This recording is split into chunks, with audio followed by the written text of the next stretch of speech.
Hey friends, I'm Esmeralda. I live in a small town in northern Spain. Please like and subscribe. The day I was born, my dad was shocked to see that I had a patch of white hair right in the center. Let me see her. Oh wow, my mom had a white patch too. We've been blessed by Mother Nature. My mom was so different from other moms. She was very superstitious and into exploring the healing power of nature. To protect me from the evil eye, she would cleanse the house with sage smoke and make me wear all types of charms. Well, my dad got sick of all this and left us when I was just 5. Because of mom's beliefs and my white hair, the town folk were rather mean and called us witches. I always thought these people were so foolish because Mom was the nicest. She never seemed to be bothered by them, so I wasn't either. But things started to change in 7th grade, and I had a crush on a guy at school, Caleb. When I told Mom, she put a charm bracelet around my wrist. Oh, sweetie, take this for some extra luck and ask him out. But when I did, Caleb started laughing in my face. In your dreams, Grandma. Why would I like a freak? You could have just said a simple no, jerk. Oh God, have I made you angry? What you gonna do now? Ask Mommy to turn me into a frog? Or make some love potion for me? And I just saw red and attacked him. We were both sent to the principal's office and ended up in detention. You're such a witch. Oh yes I am. And you know what we do with people who know our secret? We curse them in their sleep. So I guess I'll see you tonight. The very next day, something bizarre happened. Caleb wasn't present, and his friend told everyone he'd gotten chickenpox. Suddenly, everyone was looking at me like I had something to do with it. Guess he should have gotten vaccinated. It was a joke, but the others didn't get it and started avoiding me like I had horns on my head. I was in a bad mood all the way home. Can't we just move away from this stupid place? I hate how people see us, Mom. What's important is how you see yourself.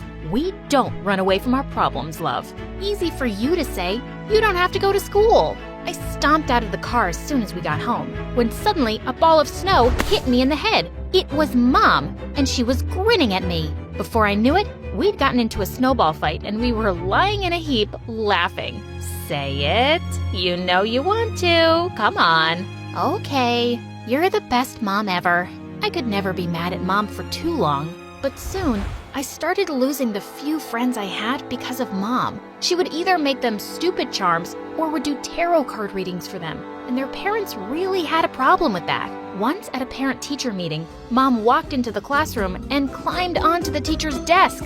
The vibes in this room are so negative. Let me cleanse the aura first so we can have a positive, wholesome day. And then she closed her eyes and started chanting something, and everyone screamed and left the room. After that day, I became the school's official outcast. Why did Mom always have to be herself?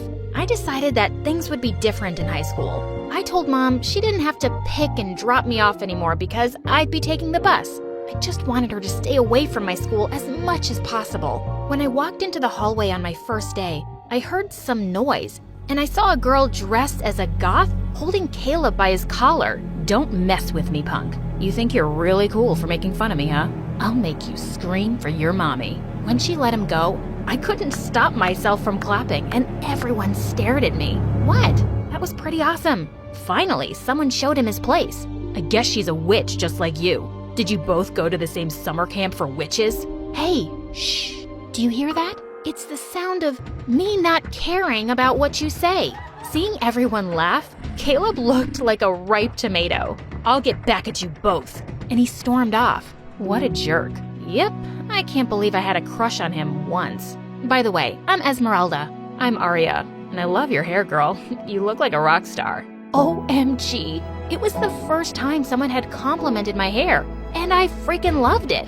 We clicked instantly, and later that day, we even walked home together. We were going through a rich neighborhood, and I was shocked when she stopped in front of the most beautiful mansion on the street. Wow, her house was awesome. In school, Aria was fast becoming one of the most popular girls. Her dress sense was so cool, and she aced all subjects. She was like a beauty with brains. Since we'd become really good friends, I got a taste of what it felt like to be popular too, and I was rather enjoying it. But then one day, Mom came to school to pick me up unannounced. I so wanted to run away before Arya could see us, because if Mom met her, she would say or do something weird for sure.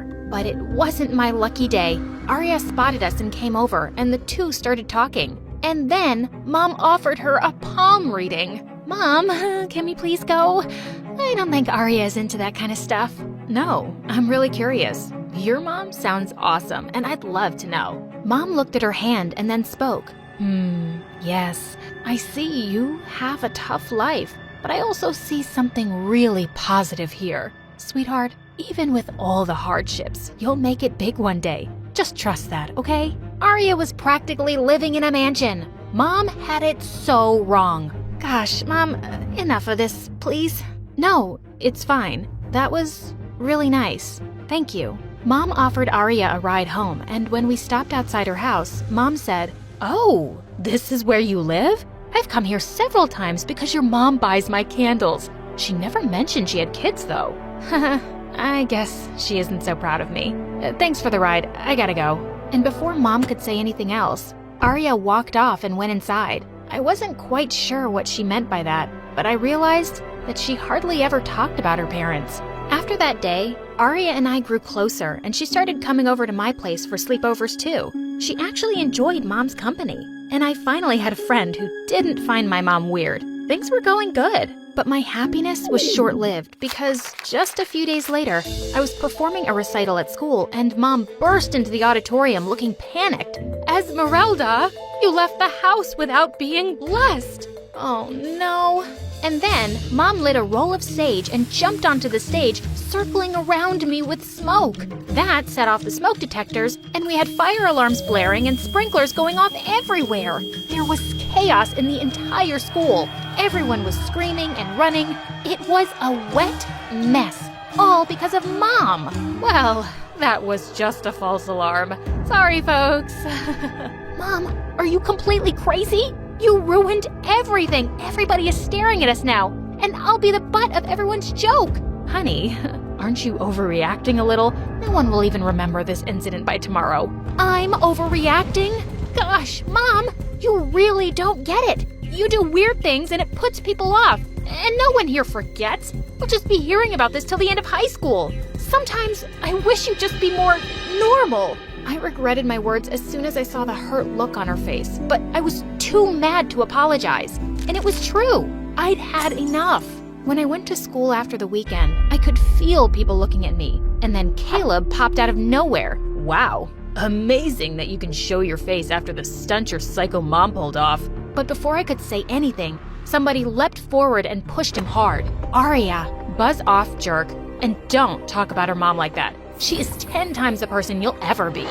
Yeah, 10 times crazier. Better crazy than a loser. Seriously, dude, no one cares about what you have to say. So why don't you just go and get a life? I was really grateful to have a friend like Arya on my side, but it was just her, because everyone else said and thought the same things as Caleb. I tried to ignore them, but at home, I also grew distant from Mom. I just wanted to be 18 and get out of this place, and maybe even from her. It was almost the end of the term, and we were busy preparing for the school's talent show. Arya and I had paired up for a dance-off, but during practice one day, we found out that our favorite music teacher was leaving soon. We all really wanted to get her a farewell gift, so the entire class pitched in money and gave it to the class monitor the next day. During recess, I realized I'd forgotten my lunch in the classroom, and when I went to go get it, I got the shock of a lifetime. Arya was taking out money from the class monitor's bag. Arya, what are you doing? Oh, I found it on the floor. It must have fallen out of her bag. I was only putting it back. Just then, Caleb suddenly walked in, and he started yelling at the top of his lungs. Oh my God, thieves! His yelling attracted some other kids, and he told them he'd caught us stealing the money red-handed. Ultimate jerk! We were both taken to the principal's office, and she called our moms, but only my mom showed up. Stealing? That's impossible. My girls could never do such a thing. I know my daughter. And I can also vouch for Arya. You better check that kid Caleb. He's always been trouble. And what a coincidence that he caught the girls. Mom took my hand and squeezed it gently, and my heart just melted. I've been such a jerk to her lately, but she was really the best person I knew. She then gently touched Arya's head, and all of a sudden, Aria started crying. What's wrong? I can't lie about this. I did steal the money earlier today when everyone went to gym class, but I realized I was so wrong. So during recess, I decided to put it back. That's when Esmeralda walked in, and then Caleb saw us. He didn't steal anything, and neither did she. It was me, and I am so sorry. What in the world? Before I could say anything, the principal sent me back to class. I didn't know what happened next, but when Aria didn't return, I decided to go to her place after school.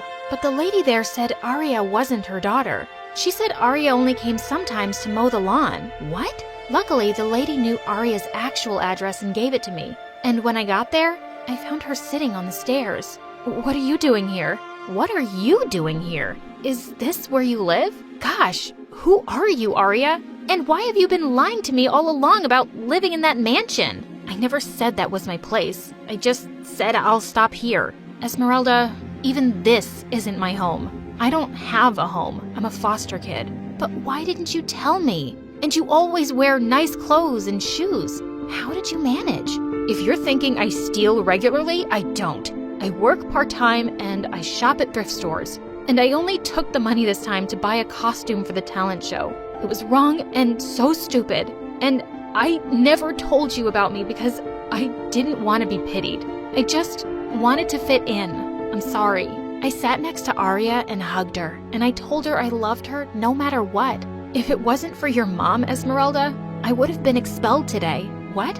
And then Aria told me how mom convinced the principal to give her a second chance. As a result, she was just suspended for a week instead of being expelled. I swear, your mom is an angel. At that moment, I felt even worse about all the things I'd said to Mom. I ran home, and the moment I saw her, I hugged her tight. I'm such an idiot, Mom.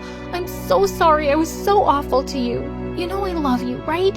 Yes, sweetheart, I know. On the day of the talent show, I was really nervous about dancing alone. But right when I was about to step on the stage, Aria appeared with Mom. You're here! And the hair looks awesome! Well, I did the hair. And I'm here because your mom got me the dress and convinced the principal to let me participate. As the three of us hugged, we suddenly heard Caleb behind us. Oh my God, you aren't expelled? I'll have to take it up with the school board. Zip it, kid. When Mom turned and glared at Caleb, he suddenly stumbled on something and fell on his butt. You're all witches. When did I say we weren't?